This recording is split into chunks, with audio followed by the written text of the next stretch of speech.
ओम नारायण नारायण नारायण नारायण। दोस्तों, इस वर्ष का ये जो 25 दिसंबर यानी 2020 का ये जो 25 दिसंबर है, ये बहुत ज़्यादा पावन दिवस है क्योंकि आज भारतीय सनातन संस्कृति के दो बहुत बड़े पर्व एक साथ आए हैं और उसके साथ में ही आज एकादशी भी है। सबसे पहले आज तुलसी पूजन दिवस तो है ही। हर वर्ष 25 दिसंबर को हम तुलसी पूजन दिवस मनाते हैं। उसके साथ में ही आज है मार्गशीर्ष माह के शुक्ल पक्ष की एकादशी यानी गीता जयंती। मार्गशीर्ष माह के शुक्ल पक्ष की एकादशी को ही 5000 वर्ष पूर्व भगवान श्री कृष्ण ने अर्जुन को गीता का ज्ञान दिया था, गीता का उपदेश दिया था। यानी आज के ही दिन इस पावन दिवस पर ही विश्व को गीता का ज्ञान मिला था, जिससे करोड़ों करोड़ों लोगों का कल्याण हजारों वर्षों से होते आया है। अब दोस्तों, हम जैसा कोई व्यक्ति गीता की महिमा गाए, ये तो ऐसी बात हो गई जैसे सूर्य को दीपक दिखाना या कोई जुगनू सूर्य को प्रकाश देने का प्रयत्न करे। ये तो ऐसी बात हो गई। गीता की महिमा गाना ये असंभव है क्योंकि गीता की अन्य किसी ना शास्त्र के साथ में, ना ग्रंथ के साथ में, किसी अन्य ग्रंथ के साथ में इसकी तुलना हो ही नहीं सकती। और ये गीता का ज्ञान भगवान श्री कृष्ण ने महाभारत के इस युद्ध में, कुरुक्षेत्र में बस ऐसे ही नहीं दे दिया था। उसके पीछे भगवान श्री कृष्ण की बहुत बड़ी तपस्या थी।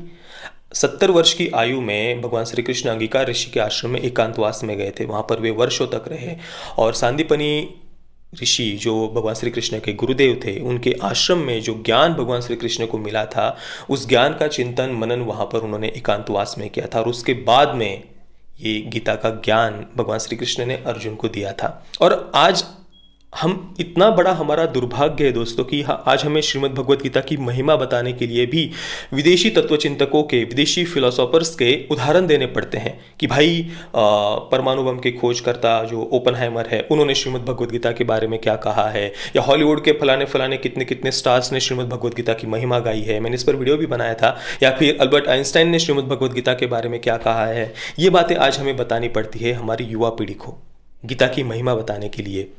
अल्बर्ट आइंस्टाइन जब वे रविंद्रनाथ टैगोर जी से मिले, उसके बाद उन्हें श्रीमद् भगवत गीता पढ़ने का सौभाग्य प्राप्त हुआ अल्बर्ट आइंस्टाइन को। और उसके बाद उन्होंने कहा कि यूनिवर्स की खोज कैसे हुई है, इसकी ये जो विज्ञान इस पर जो खोज कर रहा है, वो खोज विज्ञान की जहाँ पर समाप्त होती है, वहाँ से श्रीमद् भगवत गीता के ज्ञान की, भारतीय अध्यात्म विद्या के ज्ञान की शुरुआत होती है। और ऐसे अनेकों अनेकों विदेशी तत्वचिंतकों के आपको इस पर कई सारे श्रीमद् भगवत गीता की महिमा गाते हुए उनके वाक्य, उनके लेख या उनकी पुस्तकें आपको मिल जाएंगी।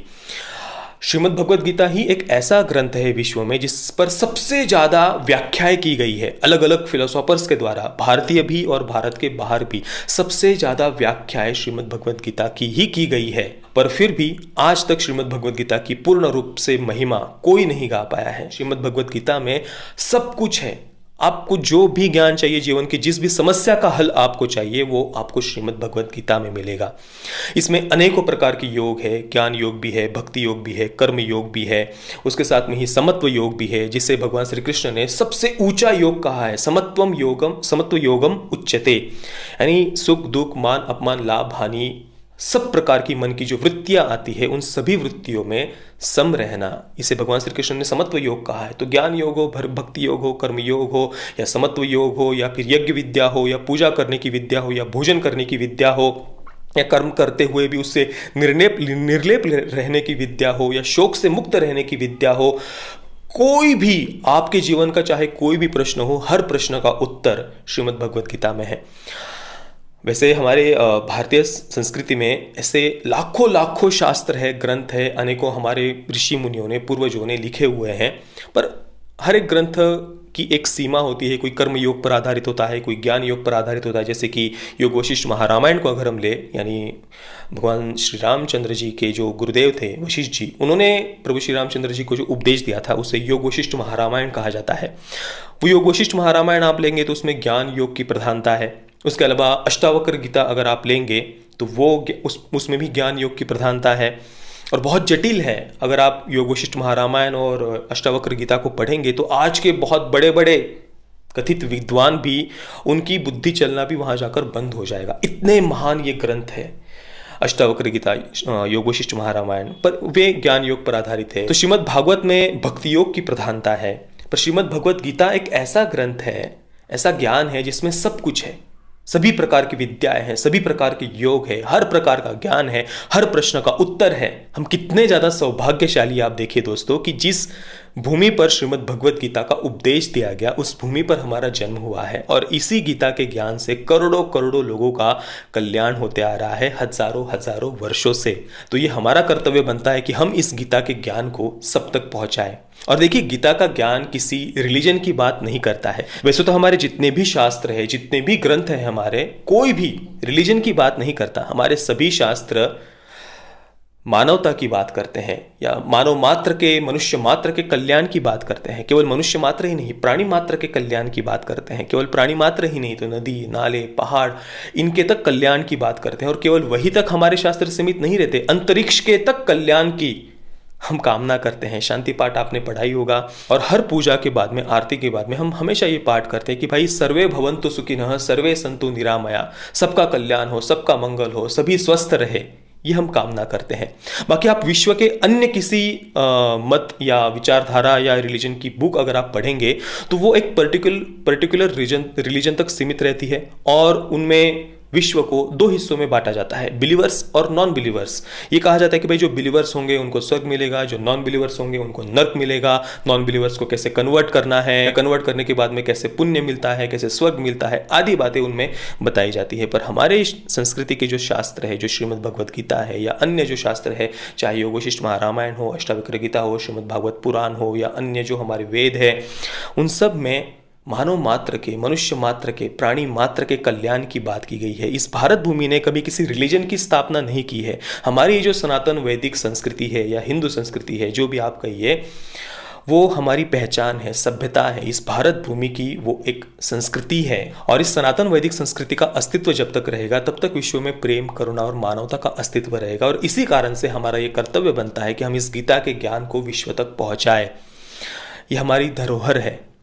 और दोस्तों, भगवान श्री कृष्ण ने खुद कहा है कि गीता में हृदयम पार्थ, हे पार्थ, गीता मेरा हृदय है। उसके साथ में ही एकादशी भगवान श्री कृष्ण को, श्री हरि को, भगवान विष्णु को बहुत ज़्यादा प्रिय है। और उसके साथ में ही आज तुलसी पूजन दिवस भी है, और तुलसी हम भगवान श्री कृष्ण को, श्री हरि को, भगवान विष्णु को पूजा में चढ़ाते हैं। जो तुलसी भगवान श्री कृष्ण को बहुत प्रिय है, गीता जिसे भगवान श्री कृष्ण खुद कहते हैं कि ये मेरा हृदय है, और एकादशी, ऐसे ही तीनों पर्व आज एक साथ इस 25 दिसंबर के दिन आए हैं।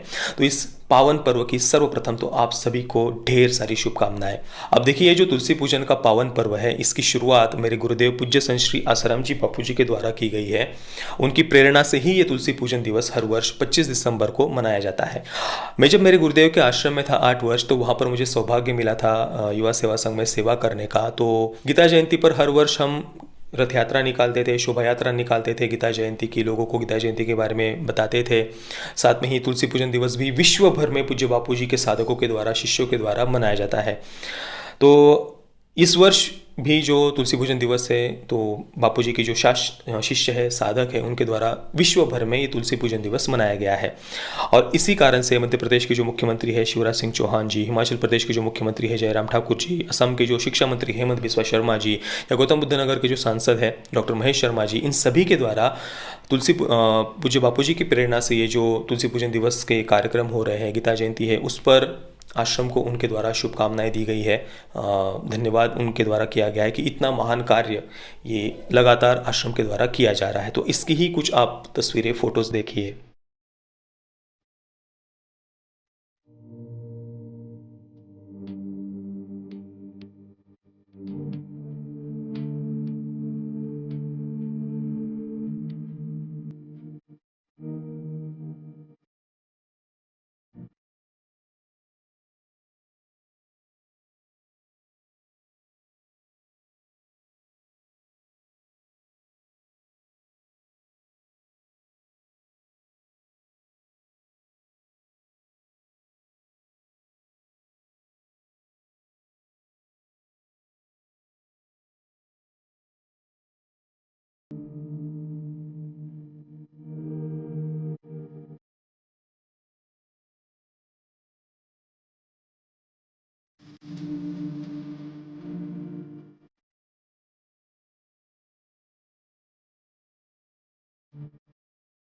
दोस्तों, अंत में मैं आप सभी से भी हाथ जोड़कर ये प्रार्थना करता हूँ कि आज जो ये तो बहुत महान पर्व है गीता जयंती और तुलसी पूजन दिवस के, तो आप सब भी अपने घर पर तुलसी की पूजा करें और साथ में ही श्रीमद् भगवत गीता की भी आज आप पूजन करें। और उसके साथ में आप उस पूजा के जो आपकी तस्वीरें हैं, फ़ोटोज़ हैं, वो आप सोशल मीडिया पर ज़रूर शेयर करें, ताकि ज़्यादा से ज़्यादा लोगों को गीता जयंती के बारे में, तुलसी पूजन दिवस के बारे में पता चले। हाथ जोड़कर मैं आप सभी से ये प्रार्थना करता हूँ। जय श्री राम, वंदे मातरम।